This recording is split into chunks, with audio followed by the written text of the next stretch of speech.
Percuma sedekah kalau 7 hal ini kamu nggak beresin.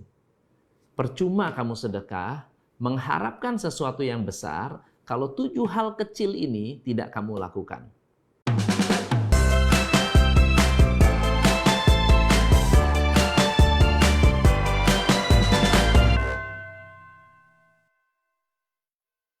Pada suatu hari, ada sebuah mobil yang mengangkut madu berjualan di sebuah pasar.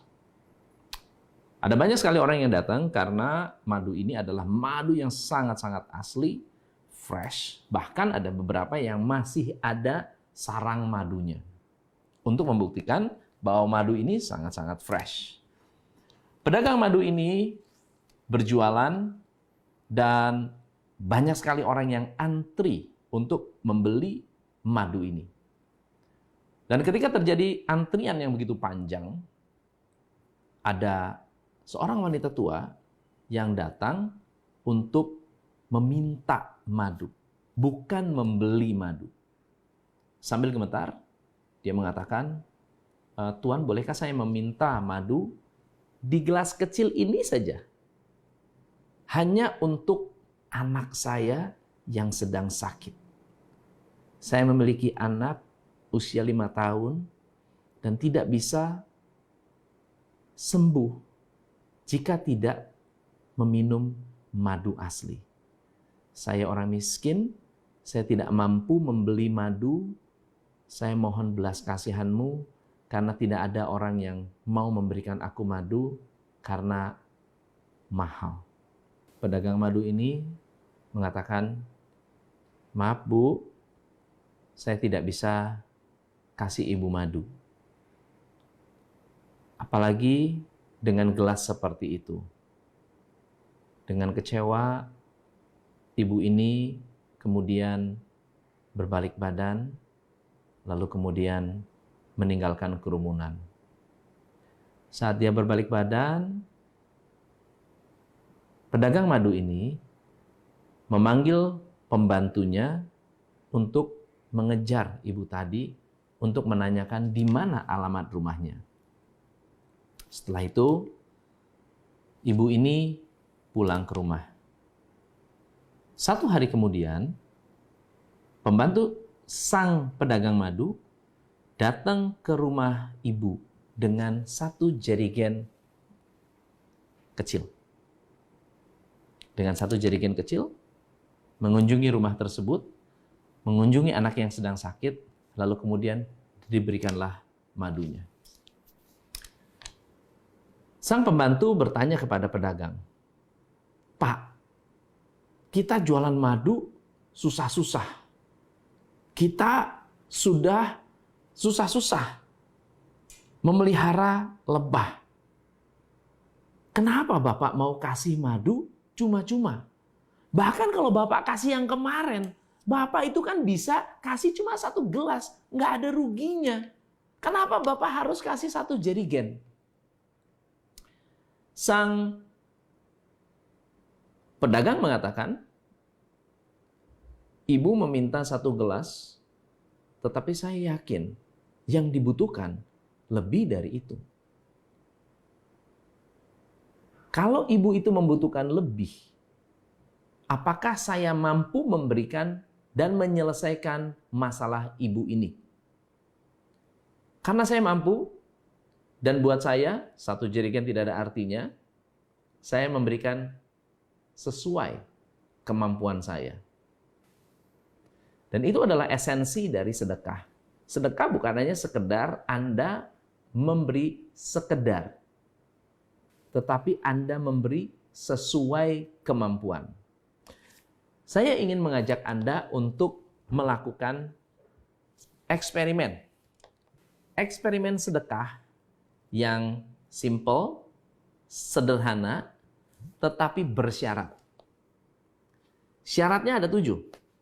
Dan syarat ini saya dapatkan dari mentor saya yang selalu mengingatkan saya, percuma sedekah kalau 7 hal ini kamu nggak beresin. Percuma kamu sedekah mengharapkan sesuatu yang besar kalau 7 hal kecil ini tidak kamu lakukan. Apa 7 hal yang akan memperlancar sedekah Anda? Yang pertama adalah Anda harus bekerja. Ada banyak orang melakukan sedekah tapi malas-malasan. Teman-teman akan mubazir. Apa yang Anda lakukan? Bukan berarti tidak boleh. Boleh. Tetapi menolong diri sendiri lebih penting daripada menolong orang lain. Artinya, kalau Anda sendiri tidak sejahtera, bagaimana Anda bisa mensejahterakan orang lain? Kalau Anda sendiri masih sulit, bagaimana Anda bisa membantu kesulitan orang lain? Dengan kata lain, kita harus bekerja keras. Memang ada ilmu, ada caranya untuk membantu orang, lalu Anda masalahnya akan selesai. Tetapi goalnya adalah Anda harus mau menolong diri Anda sendiri. Anda harus mau mengubah kepribadian diri Anda sendiri. Jangan naif. Banyak orang tuh naif. Dirinya sendiri susah, mencoba menolong orang lain, akhirnya dirinya tambah susah. Ada seorang pengusaha, ingin membantu anak-anak yatim. Oke, bagus banget. Tetapi perusahaannya tidak diurus. Suatu saat perusahaannya kolaps, tidak ada yang bisa membantu. Karena urusan perusahaan adalah urusan manajemen. Membantu anak yatim adalah urusan pribadi. Perusahaan dikelola oleh karyawan. Anda bersedekah, yang akan menerima manfaat akan sangat banyak untuk pribadi. So, bekerja akan lebih memperkuat Anda atau akan mendukung Anda untuk bersedekah lebih besar lagi. Yang kedua adalah beri nafkah keluarga sebelum memberi nafkah orang lain. Beri nafkah keluarga yang cukup, pendidikan yang baik, karena keluarga Anda adalah orang-orang yang harus Anda jaga. Jangan sampai keluarga Anda meminta-minta ke orang lain. Dan ini adalah satu hal yang saya pelajari dan buat saya sangat penting. Bisa jadi ada orang tua yang membutuhkan Anda, tapi orang tua nggak berani ngomong. Padahal Anda dengan sangat rela, senang hati memberikan kepada orang tua. So, kalau orang dalam sendiri tidak sejahtera, Anda pun harus prihatin. Yang ketiga adalah berbakti kepada orang tua. Berbakti kepada orang tua artinya Anda memastikan orang tua Anda dalam kondisi yang sehat, baik, kebutuhannya terpenuhi. Meskipun saya tidak memungkiri, ada banyak sekali orang tua yang katanya tidak tahu diri. Sudah dibantu, sudah ditolong, tetap merepotkan. Tapi yang namanya orang tua adalah orang tua.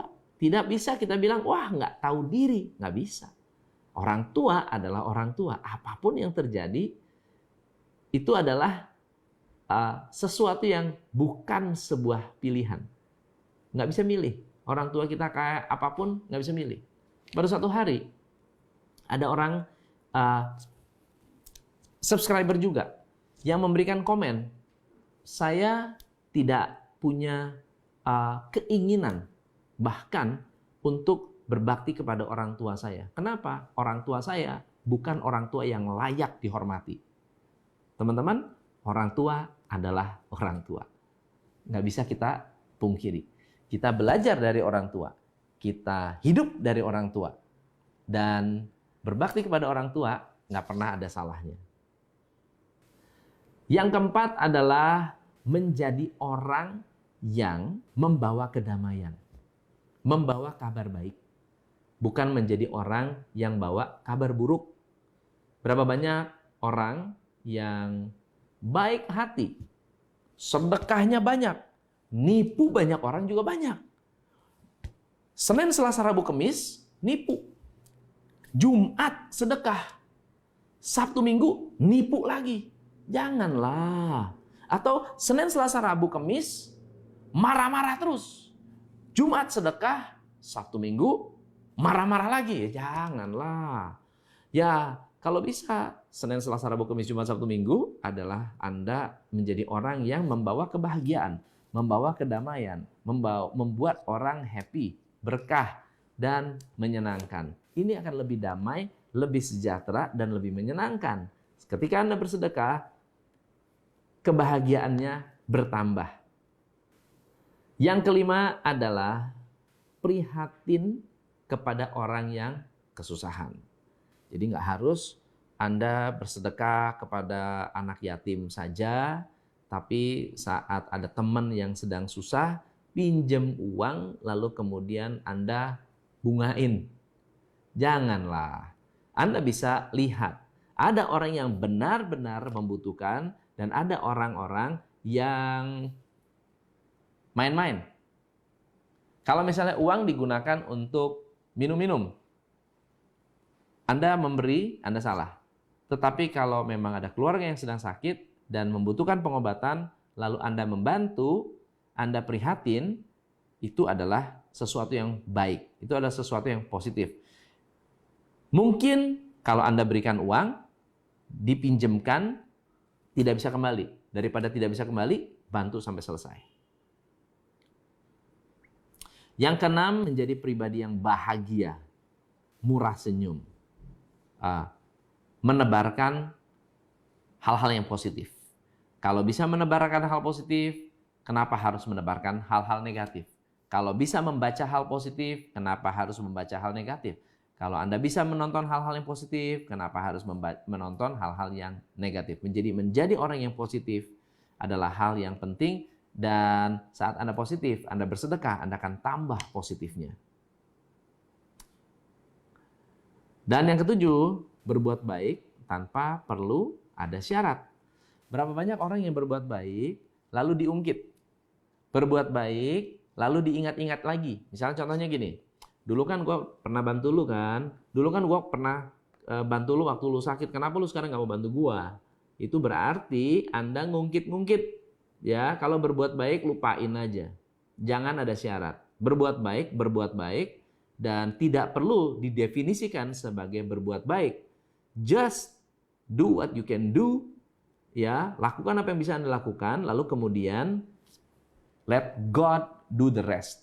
Anda lakukan yang terbaik, Tuhan yang akan melengkapi, Tuhan yang akan memperlancar. Kadang-kadang kita berusaha, sebetulnya kelancaran berikutnya bukan urusan kita. Kita nggak tahu caranya. Kadang-kadang kita bisnis, yang penting marketing. Nanti orangnya tahu dari mana, sebetulnya bukan urusan kita. Ada mekanisme alam semesta yang akan bekerja. Tapi kalau Anda tidak lakukan usahanya, tidak ada upayanya, maka tidak ada tombol aktivasinya. Anda tidak menyalakan tombol untuk membuat alam semesta bekerja untuk kebaikan Anda. Semoga bermanfaat. Saya Tom MC Ifle. Salam pencerahan. Hanya di Top Coach Indonesia.